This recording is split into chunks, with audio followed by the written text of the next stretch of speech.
Racist cops arrested a black woman at rest stop. Next day, she's their judge in court. The cuffs snapped shut louder than they should have. They weren't supposed to, not on someone like her, not on someone who'd sworn to uphold justice.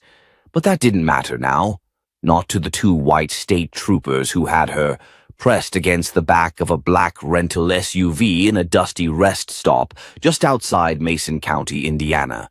"Put your hands where I can see them," Officer Troy Maddox barked, yanking her arms behind her back so forcefully it made her wince. Alana Pierce didn't resist. She didn't scream or argue. She stood tall in her charcoal sweatsuit and white Nikes, calm and composed. The quiet tension in her jaw said more than words ever could. "Do you even know who you're arresting?" she asked, voice low but clear. "Yeah," Maddox sneered. "A suspicious woman loitering at a rest stop in a stolen SUV." A silence followed. His partner, Officer Claire Bannon, shifted awkwardly, eyes darting between Maddox and Alana. She looked young, maybe mid-20s, too green to question orders, too scared to speak up. Alana's lips barely moved. "That vehicle's registered to the U.S. government. There's a binder in the glove compartment. You didn't even check, did you?" Maddox rolled his eyes. "I don't care if it's registered to the Pope. You matched the description we got. Black, mid-40s, dark SUV parked too long." Alana blinked once. "That's all it takes to get handcuffed now." He didn't answer. He didn't need to. The few bystanders at the rest stop, a college student sipping iced coffee, an older white man walking his German shepherd, watched with cautious curiosity. The student pulled out her phone and hit record. The man shook his head slowly, muttering something under his breath. 10 minutes earlier, Alana had been sitting behind the wheel, reviewing notes for a private judicial summit she was due to attend in Chicago. She had taken this route deliberately, avoiding attention. No security detail, no pomp.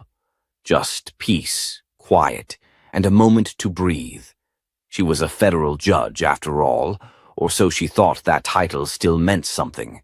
But now she was another statistic in a country where identity can be a weapon used against you.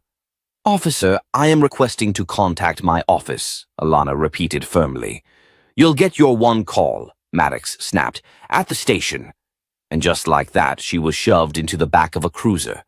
She caught one last glimpse of her briefcase still resting on the front seat, her federal credentials tucked just inside it, irrelevant, unread, unseen. Inside the vehicle, the world outside passed in a blur of trees, asphalt, and disbelief. Her heart didn't race, her pulse stayed steady, but her thoughts swirled, not because she was afraid, because she was calculating, because she knew exactly what this was, and because she already knew how it would end, just not for her. Back at the precinct, things moved quickly on paper, but slowly in reality. Alana was booked like anyone else. No name recognition, no deference. She offered her ID. They didn't check it properly. She explained again that she was en route to a classified legal summit. No reaction. When she asked to speak with her office for the third time, Officer Bannon looked visibly uneasy. "I don't think she's lying," Bannon murmured to Maddox in the hallway, her voice barely above a whisper. Maddox waved her off. "You're too soft. They all say they're someone important." "She's not like the others," Bannon replied, eyes flicking back to the holding room where Alana sat upright, expression unreadable. Maddox snorted. "They never are, until the cuffs go on." An hour passed, then another. No phone call, no charges, no Miranda warning, even. Alana sat alone in a cold plastic chair, wrists aching, her long natural curls slightly frizzy from the humidity. She didn't look like a threat. She looked like someone who had spent a lifetime becoming untouchable, only to be reduced in 10 minutes flat by two men with badges and assumptions. Outside, the viral storm had already begun. The college student's video hit Twitter first. Black woman arrested for sitting in a car at rest stop. She didn't even raise her voice. By the time it reached TikTok, her face had become a symbol. Calm, defiant, yet weary. The comment sections lit up. Why didn't they check her ID? She looks like a professor. She looks like my mom. The silence in her demeanor haunted people. It was the silence of someone who had seen this before, who knew better than to raise her voice, because raising your voice while black could be interpreted as resisting. By the time the precinct's shift supervisor, Sergeant Deborah Sloan, arrived, the video had already amassed over 300,000 views. "Who's the woman in holding?" she asked, walking through the lobby, coffee in hand. Maddox shrugged. "Loiterer, might have stolen the SUV. We're running it now." Sloan frowned. "Why isn't she booked?" "She's playing the important card, claims she's a judge." Sloan froze. "What did you say?" "Federal judge or something. She wouldn't stop talking about how we're making a mistake." Sloan set her coffee down without taking a sip. "What name?"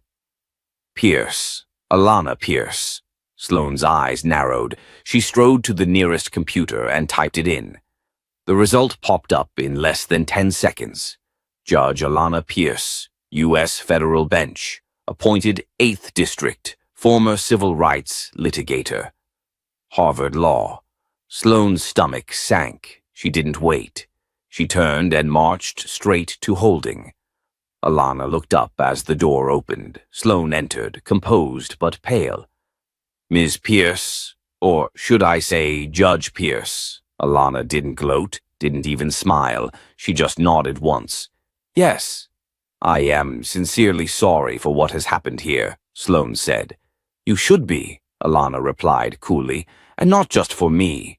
Behind Sloan, Maddox's voice rang out down the hallway. Wait, what did she say?" Sloan turned to him, her voice sharpening.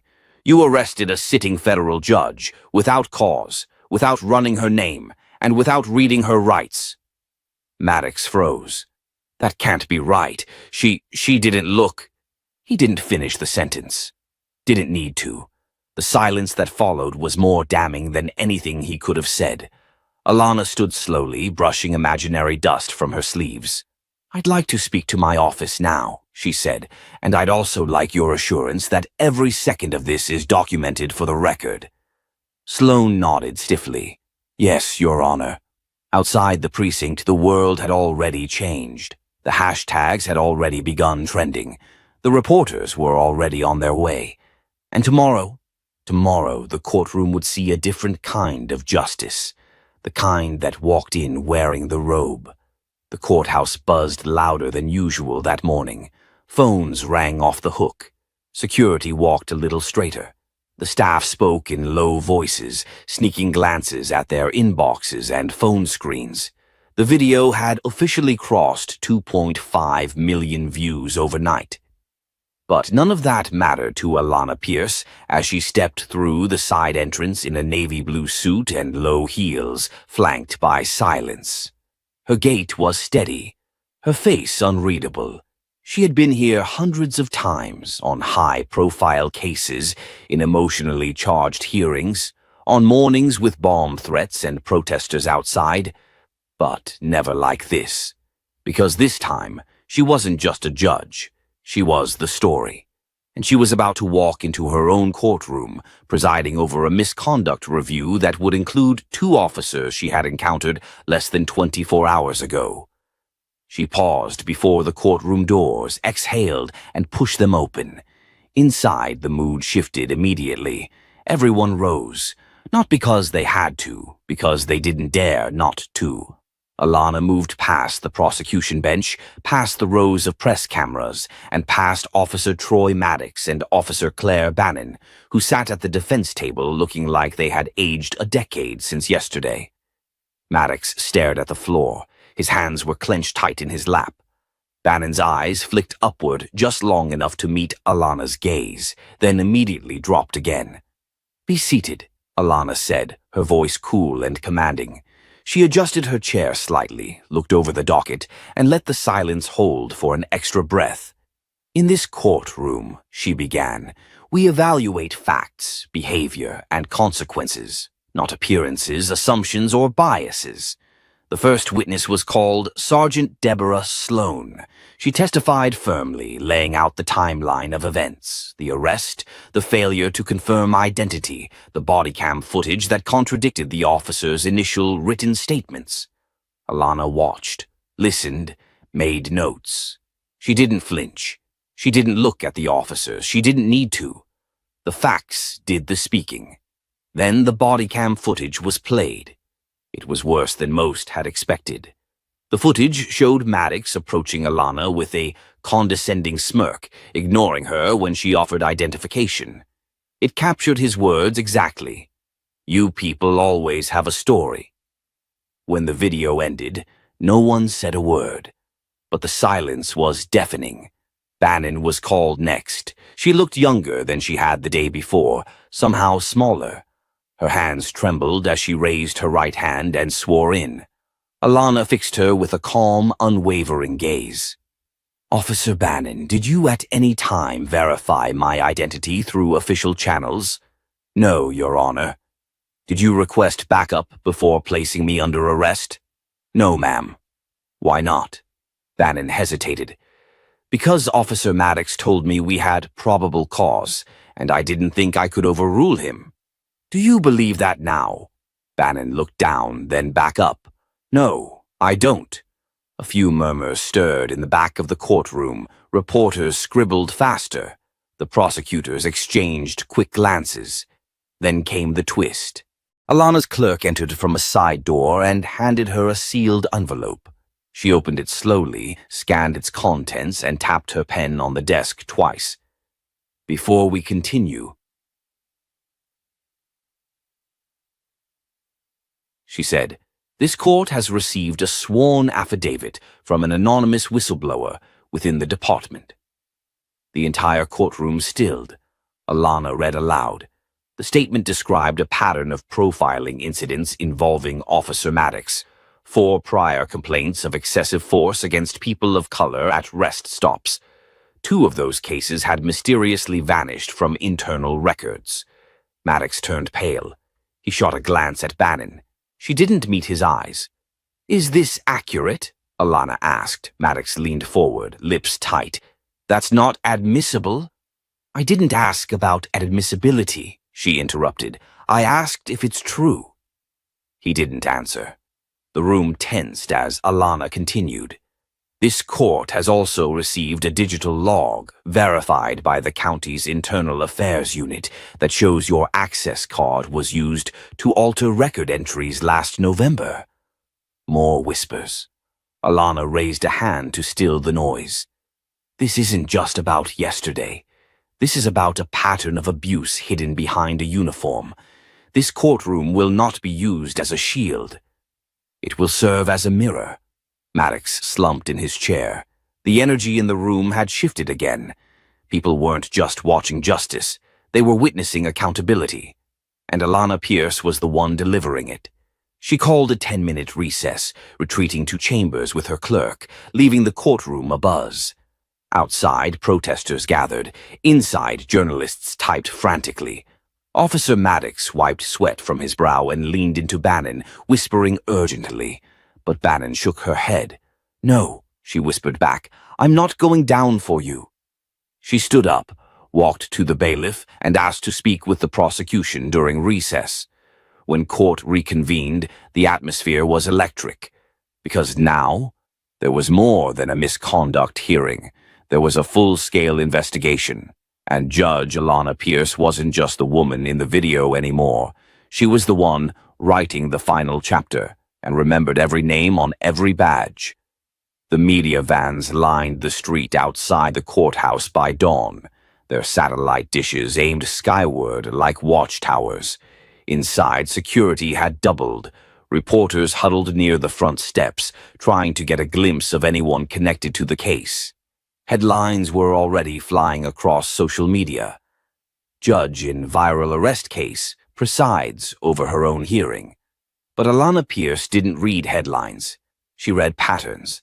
And something about Claire Bannon's last-minute shift in court yesterday had cracked a door open that Alana wasn't about to let close. In her chambers that morning, Alana reviewed the whistleblower affidavit again. The language was precise. Too precise. This wasn't some emotional dump from an angry colleague. It had structure, legal familiarity. Her clerk, Vanessa, knocked twice and entered. "You asked for Bannon's updated statement?"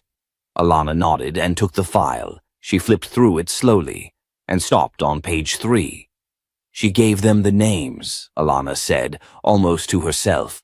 "Other victims, and one of them was never even fought." Vanessa hesitated. "Should we forward it to the AG?" "Not yet," Alana said. "Not until we have something that connects Maddox directly to the suppression of those complaints." Vanessa closed the door behind her. Alana stood alone in her office, her reflection staring back at her from the window, composed but not unmoved. This wasn't just a review anymore. This was a reckoning. When the courtroom doors opened at 10:30 a.m., it was standing room only. Alana took her seat at the bench. She looked over at the defense table. Maddox was there, but something had changed. He looked deflated, no longer defensive, just waiting. The prosecutor stood. "Your Honor, the people call Officer Claire Bannon for further testimony." Claire approached the witness stand like someone carrying 1,000 pounds in her chest.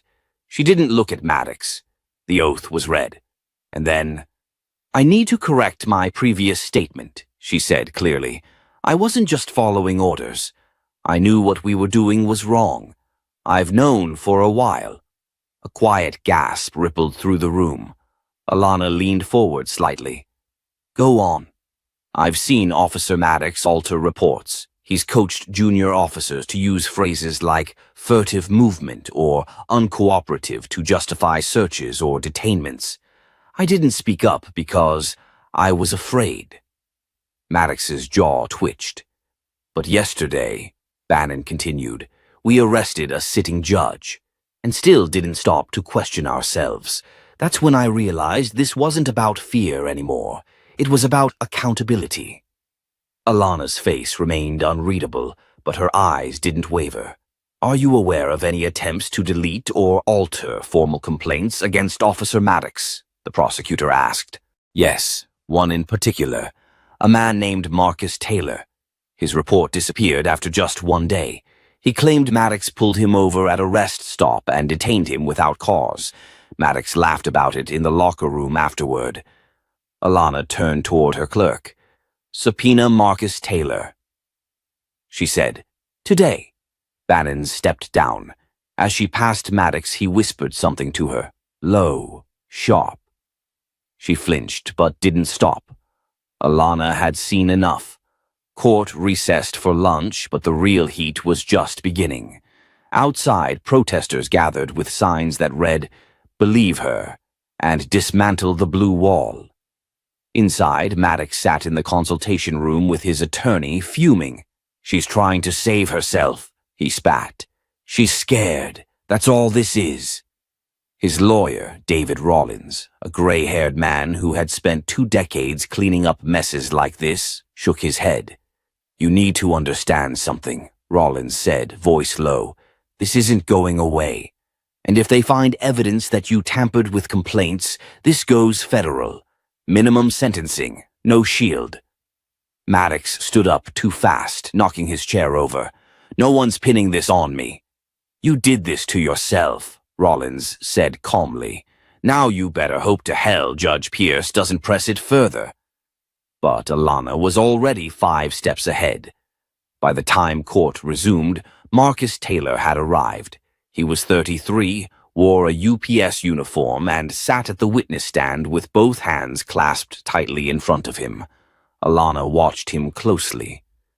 "Mr. Taylor, can you tell the court what happened on March the 4th of last year?" He nodded once, cleared his throat. "I stopped at the Halston rest stop around 8 p.m. I was driving home from a late shift. I grabbed coffee and got back in my van. That's when Maddox pulled up behind me, lights on." He paused. "I didn't know what I'd done wrong.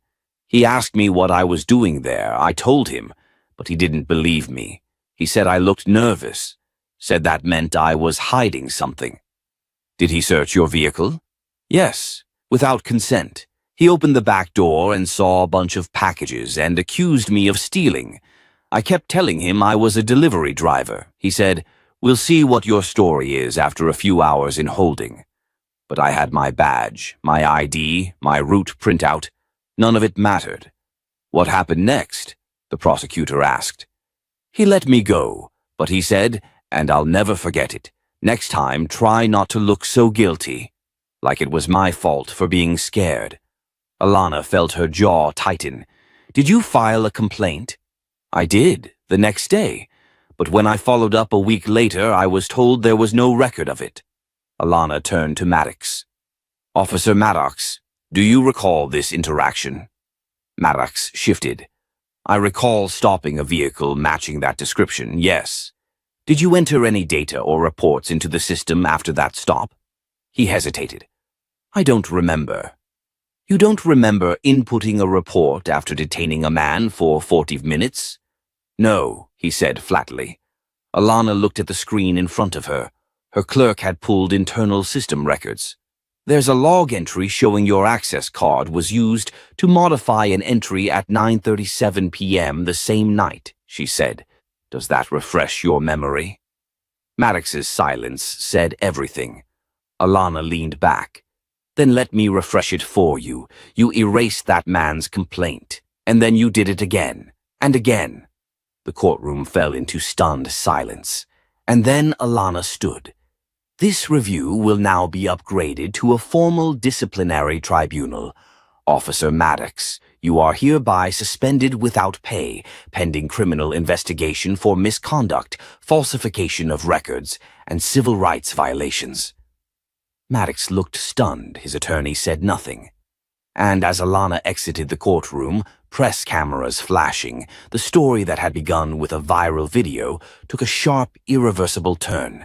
Justice wasn't just circling, it had landed. The courtroom buzzed like a broken engine, low murmurs, sidelong glances, and the tension of people knowing they were about to witness something that would either redefine justice or expose its limits. Judge Alana Pierce had transformed from a name in a headline to a symbol of power, staring injustice dead in the face. And she wasn't done. But this wasn't just about Officer Maddox anymore. Not since the night before, when an unmarked envelope had been slid under her hotel room door at 2 a.m. Inside, she'd found two things: a USB drive and a short note that read, "Start with the report from February 3rd. Then check the dash cam." That morning, Vanessa uploaded the contents, the screen filled with time-stamped files, some audio, some video. Alana's stomach tightened as she clicked on the first one. The footage showed Maddox and two other officers pulling over a teenage boy for a supposed lane violation. Within seconds, the boy was yanked from the car, his screams muffled under the weight of three grown men. She clicked the next. It got worse. By the fourth video, Maddox's pattern was undeniable. Pretextual stops, escalation, no cause, no paperwork, all black drivers, all alone. But what broke her was the final clip. A young girl, barely 16, was handcuffed in front of her sobbing mother. Maddox's voice was loud and mocking. "If you don't raise your kids right, the system will do it for you." That was the moment Judge Alana Pierce stopped being a judge. She became a crusader. By the time she took the bench later that morning, the lines in her face seemed sharper, her eyes steelier. "Today's hearing will include additional evidence submitted through anonymous sources," she announced. "Let the record show this material has been authenticated and tied to Officer Maddox's badge and patrol logs." Gasps and camera flashes filled the room. Maddox's lawyer rose to object, but Alana cut him off. "Sit down, Mr. Rollins. You'll have your chance." The lights dimmed as Vanessa queued up the first clip. The room watched in stunned silence as the abuses unfolded, one video after another. By the end of the third, one juror actually stood and excused herself to the restroom, clearly shaken. Alana looked toward Maddox, whose hands clenched white against the defense table. "I'd like to remind the court, Alana said, that the victims in these videos were never charged with a crime, nor were any formal reports filed. Rollins finally stood again. Your Honor, while disturbing, these are unverified accounts. They're verified, Ed, Alana snapped. Every clip matches logged GPS locations and timestamps tied to Maddox's cruiser. Are you saying someone fabricated all of that too? Rollins sat back down slowly. Then came the twist. I would like to call a new witness, Alana said. Ms. Evelyn Harmon, former records technician for the Halston Police Department. Heads turned as an elderly black woman stepped forward. She walked slowly but with dignity, holding a folder. Ms. Harmon, Alana said gently, can you share what you discovered before your retirement? I can, she said, voice quivering. I worked in records for 24 years. About a year ago, I noticed an unusual pattern. Complaints with specific tags, racial profiling, excessive force, were being routed for review but never returned. When I flagged it to my supervisor, I was told it was above my pay grade. And who handled the rerouting? Evelyn looked directly at Maddox. Officer Maddox and Captain Reiner. Murmurs exploded across the courtroom. Maddox's jaw dropped. This was the first time another name had been connected to his operation. And why come forward now? Alana asked. Evelyn's eyes misted. Because I saw what they did to you, and I knew if even someone like you could be treated that way, none of us were ever really safe. The room went dead silent. Outside, social media erupted. Judge Pierce, #Halston. Cover up. Unseal the files. Then, unexpectedly, Maddox stood. No lawyer, no excuses? Alana asked coldly. He shook his head. No, I just have one thing to say. Everyone leaned forward. I wasn't working alone, Maddox said, and you damn well know it. Alana didn't flinch. Oh, I do. And by the time I'm done, so will the entire country, he smirked. You think you can bring the whole department down? No, Alana replied calmly. I don't think. I know. Maddox was escorted out in cuffs within the hour, his badge left behind on the courtroom floor. That night, Alana sat alone in her chambers, staring at the report from February 3rd again. Captain Reiner's name glowed from the page. The next domino had been found, and Alana Pierce was ready to push. The buzz from Maddox's confession hadn't faded. If anything, it had detonated a political earthquake across Halston County. Local networks were camped outside the courthouse. National journalists flew in by the hour. Overnight, Judge Alana Pierce went from anonymous jurist to headline warrior. But with the spotlight came danger. By 6 o'clock a.m. the next morning, her email inbox had over 200 unread messages, half of them support from people of all backgrounds, the other half laced with veiled threats and warnings. Back off, Judge. You're playing with fire. Don't go looking for things you're not ready to find. But Alana had never been afraid of fire. She had been raised in it. Growing up in rural Mississippi, her grandfather had been falsely accused of theft in 1962. The only evidence against him was a white man's word. No trial, no lawyer, just cuffs and silence. Her mother used to tell her that silence wasn't safety, it was surrender. So today she didn't flinch.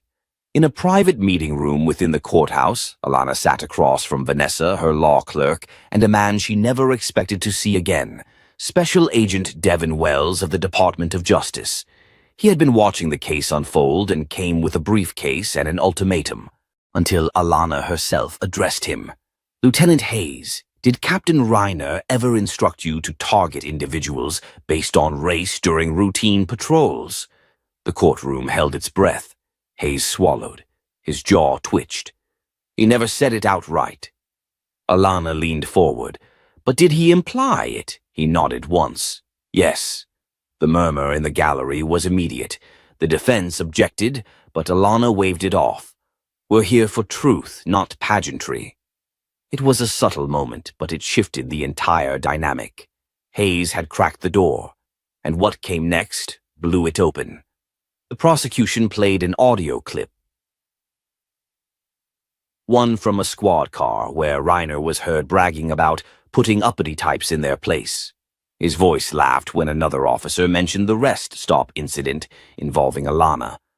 Bet she won't mouth off again after a night in the pen, he said. You could have heard a pin drop. Alana kept her face still, but inside, a firestorm swirled.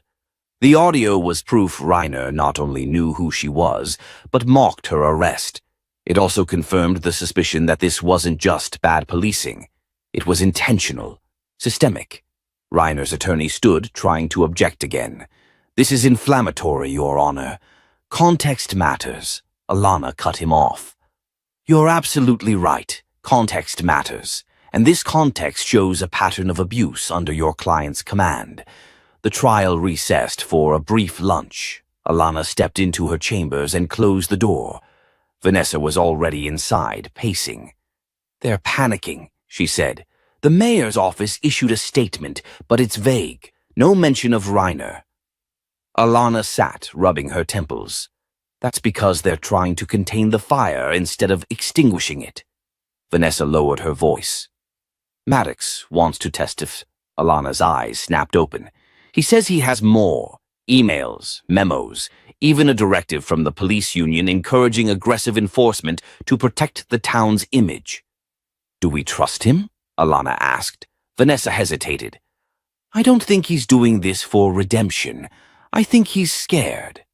Alana nodded slowly. Good. Fear is honest. That afternoon, Maddox took the stand.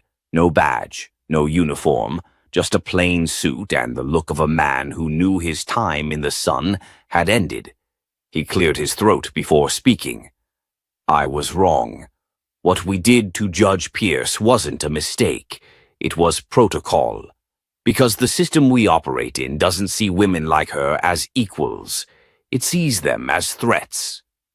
The room exploded. Some gasped. Others clapped. Alana banged her gavel for order. Maddox continued. Captain Reiner made it clear. Keep control. That meant harass, detain, intimidate.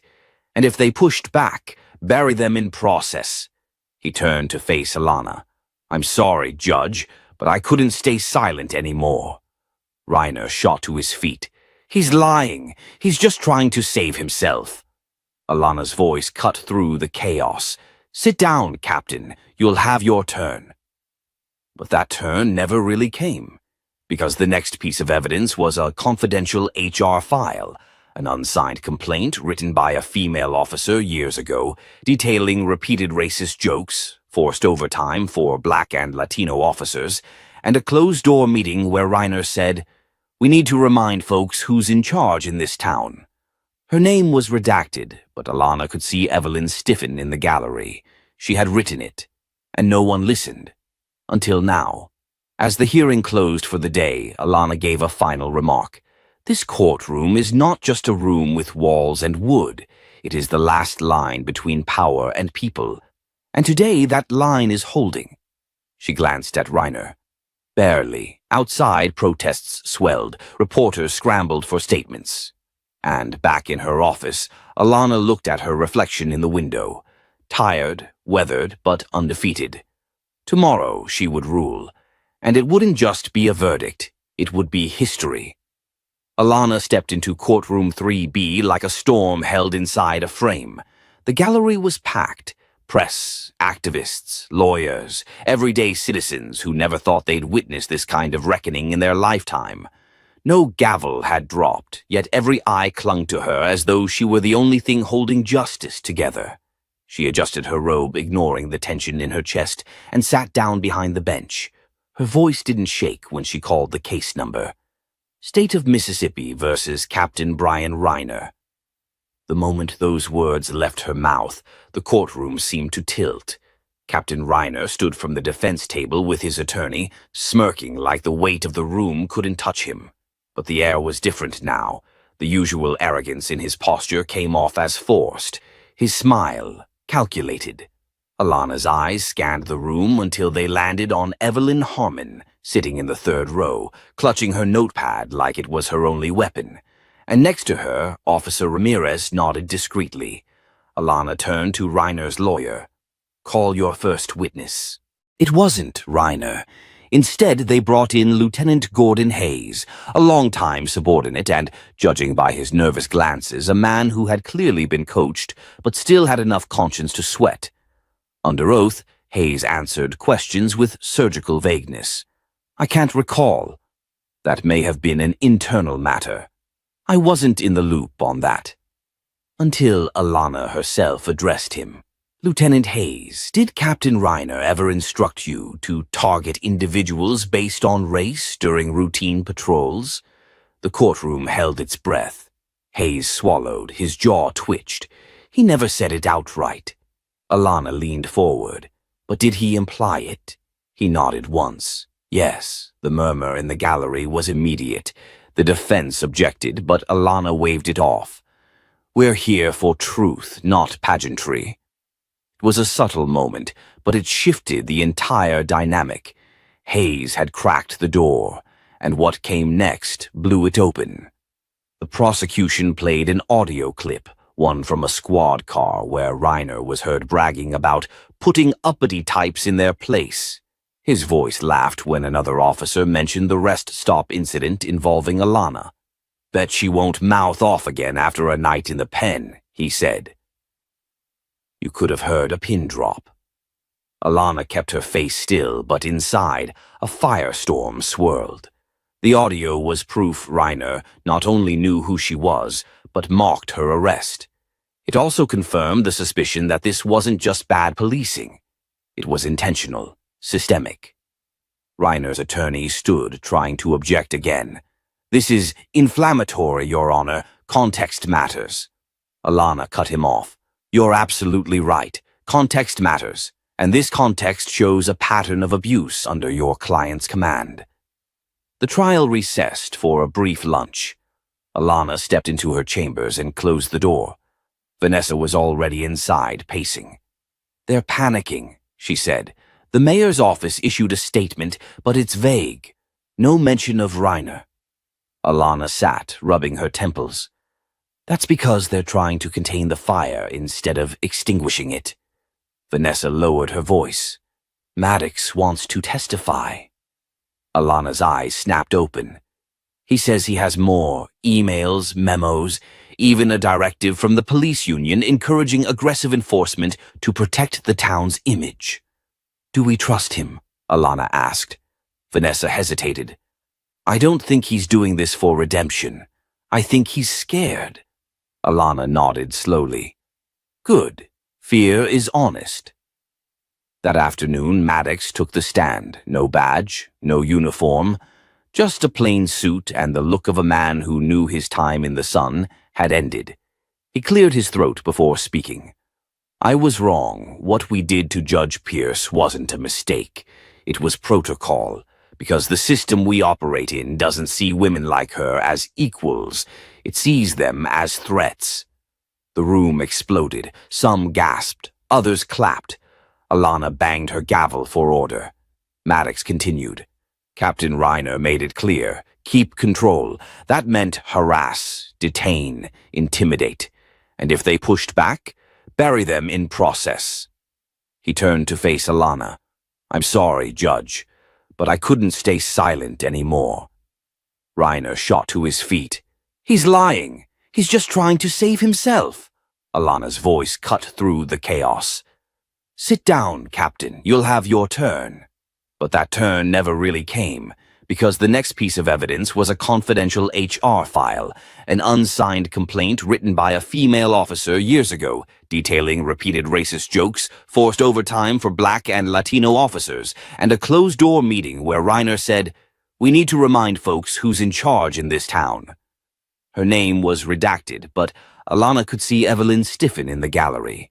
She had written it, and no one listened. Until now. As the hearing closed for the day, Alana gave a final remark. "This courtroom is not just a room with walls and wood. It is the last line between power and people, And today that line is holding. She glanced at Reiner. Barely. Outside, protests swelled. Reporters scrambled for statements. And back in her office, Alana looked at her reflection in the window. Tired, weathered, but undefeated. Tomorrow she would rule. And it wouldn't just be a verdict. It would be history. The courtroom buzzed like a hive before dawn. Low murmurs, shifting papers, the sound of tight nerves rubbing against marble and law. Alana stepped behind the bench with her robe crisp and her chin high. But today, even she could feel it in her bones. This wasn't just another session.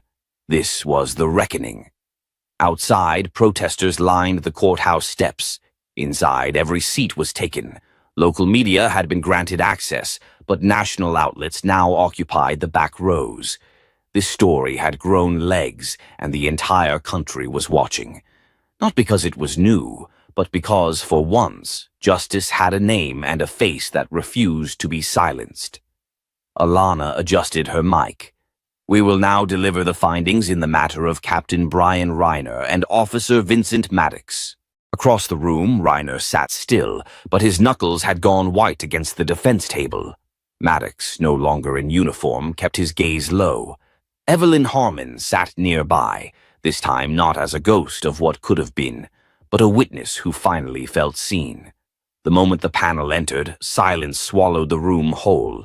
Judge Jacobs, a seasoned federal judge brought in for neutrality, stood beside Alana.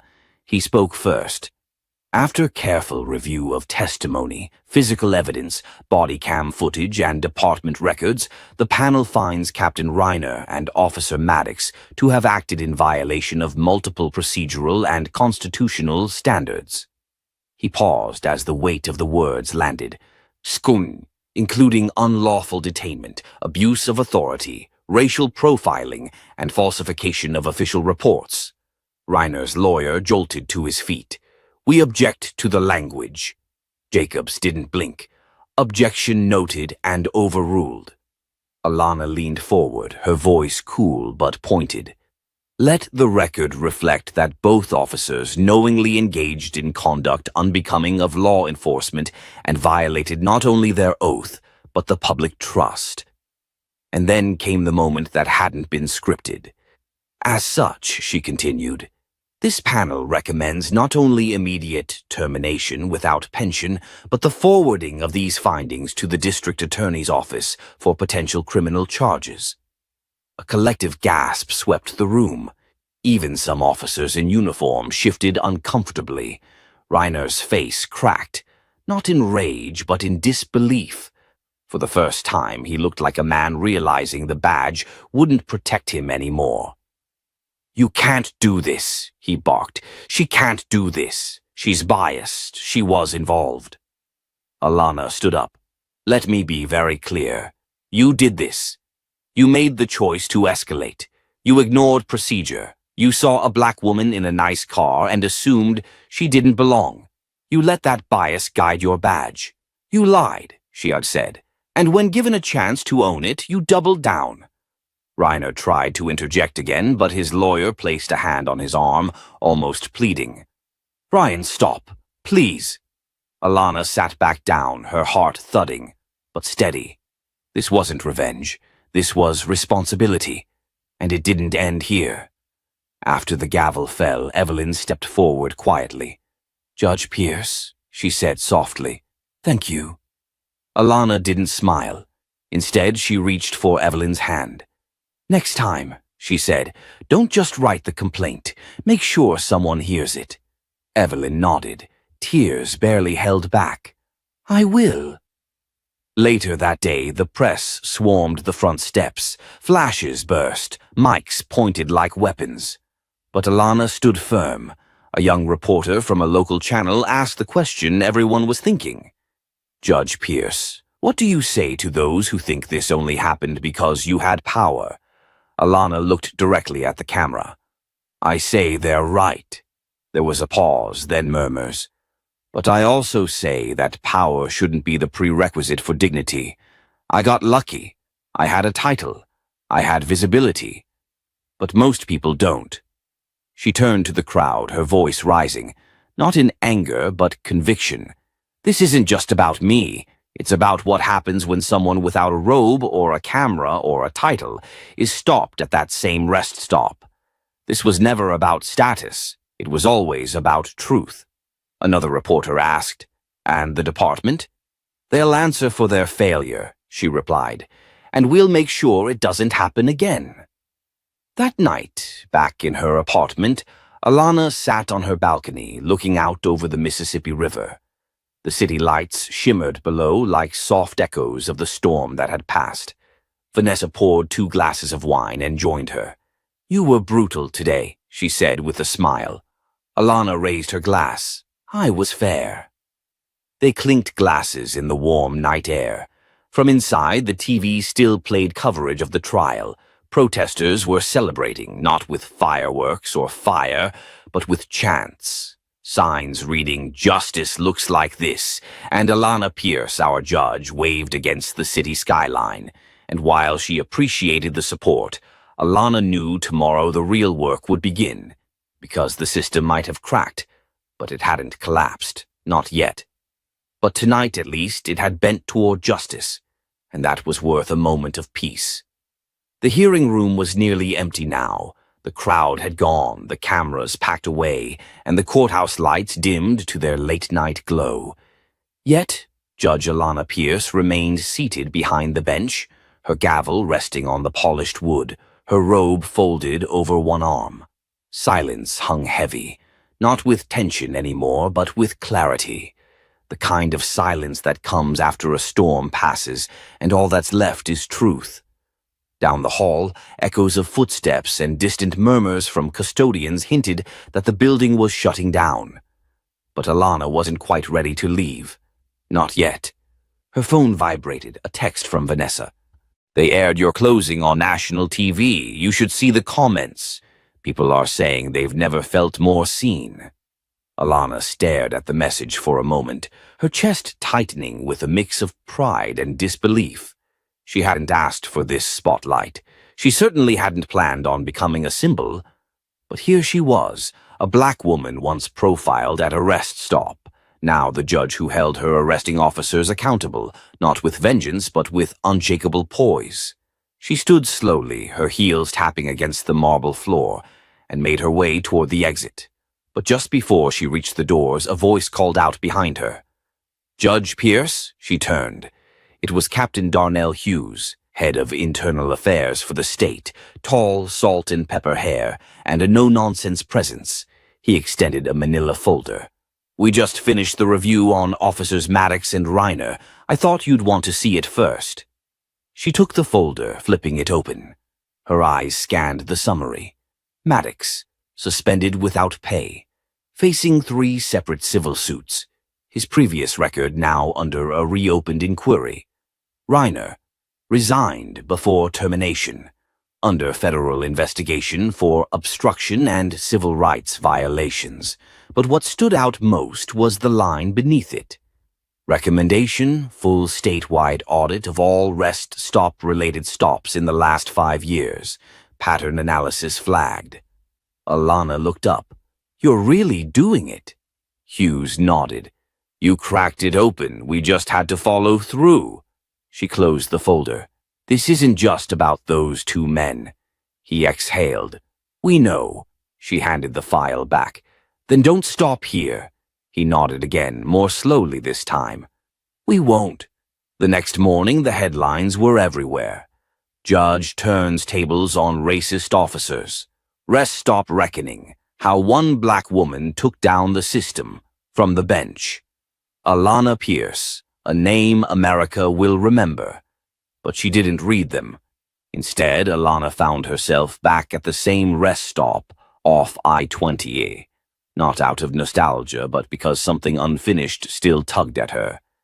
She parked the same black sedan, stepped out, and stood near the picnic bench where it had all begun. A young black girl, no older than 9, looked up at her from a nearby table, watching curiously. The girl's mother noticed and quickly apologized. "I'm sorry, she saw you on the news." Alana smiled and knelt beside the girl. "Hey, what's your name?"